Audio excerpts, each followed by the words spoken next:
Good afternoon.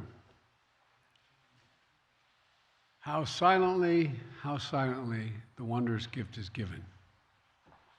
There's a certain stillness at the center of the Christmas story. A silent night when all the world goes quiet, and all the glamour, all the noise, everything that divides us, everything that pits us against one another, everything, everything that seems so important but really isn't. It all fades away in stillness of the winter's evening.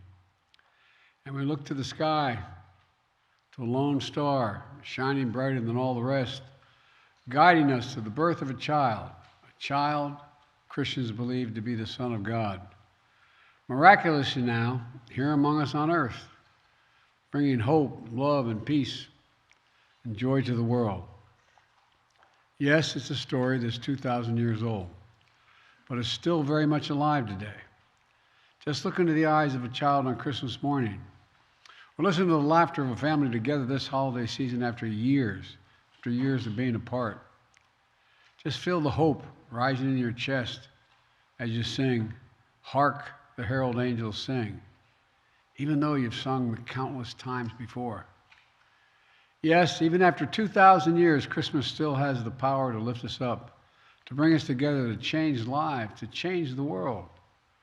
The Christmas story is at the heart of the Christmas Christian faith. But the messages of hope, love, peace, and joy, they're also universal. It speaks to all of us, whether we're Christian, Jewish, Hindu, Muslim, Buddhist, or any other faith, or no faith at all. It speaks to all of us as human beings who are here on this earth, to care for one another, to look out for one another, to love one another. The message of Christmas is always important, but it's especially important through tough times, like the ones we've been through the past few years. The pandemic has taken so much from us. We've lost so much time with one another. We've lost so many people we loved. Over 1 million lives lost in America alone. That's 1 million empty chairs, breaking hearts and homes all across the country. Our politics has gotten so angry, so mean, so partisan. And too often we see each other as enemies, not as neighbors, as Democrats or Republicans, not as fellow Americans. We become too divided. But as tough as these times have been, if we look a little closer, we see bright spots all across the country. The strength, the determination, the resilience that's long defined America. We're surely making progress. Things are getting better. COVID no longer controls our lives. Our kids are back in school. People are back to work. In fact, more people are working than ever before. Americans are building again, innovating again, dreaming again. So my hope this Christmas season is that we take a few moments of quiet reflection, find that stillness in the heart of Christmas. It's at the heart of Christmas. And really look at each other. Not as Democrats or Republicans, not as members of Team Red or Team Blue, but as who we really are, fellow Americans, fellow human beings worthy of being treated with dignity and respect. I sincerely hope this holiday season will drain the poison that has infected our politics and set us against one another. I hope this Christmas season marks a fresh start for our nation, because there's so much that unites us as Americans, so much more that unites us than divides us. We're truly blessed to live in this nation, and I truly hope we take the time to look out for one another, not at one, for one another. So many people struggle at Christmas.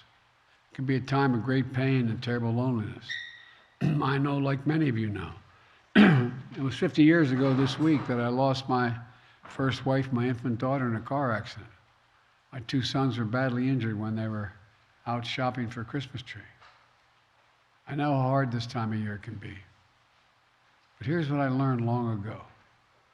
No one can ever know what someone else is going through, what's really going on in their life, what they're struggling with, what they're trying to overcome.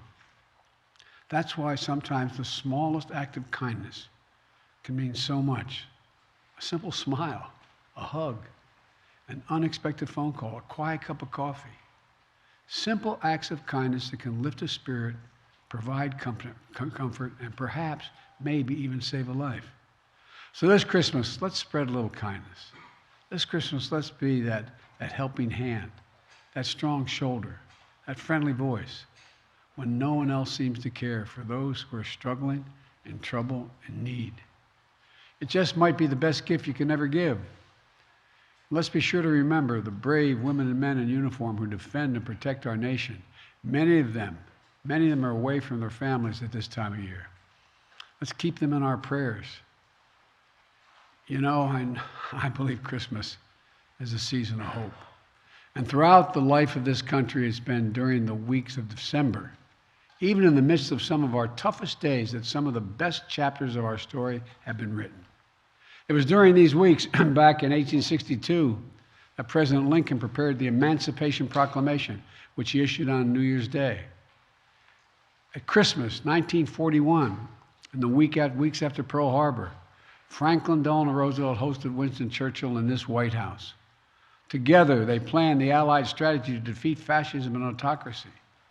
And it was 1968, that the most terrible year of years, the year of assassination and riot, of war and chaos, that the astronauts of Apollo 8 circled the moon and spoke to us here on Earth from the silence of space on a silent night on a Christmas Eve.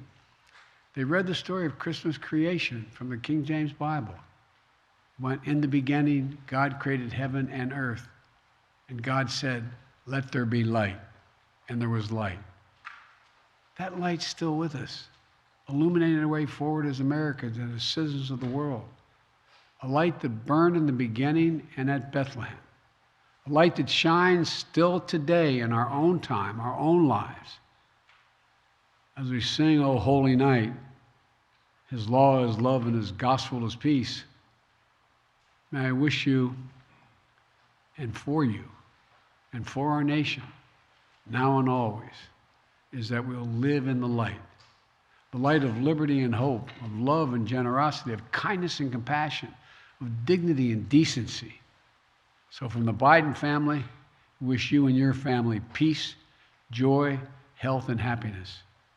Merry Christmas, happy holidays, and all the best in the new year. God bless you all, and may God protect our troops. Thank you. Mr. President, do you think this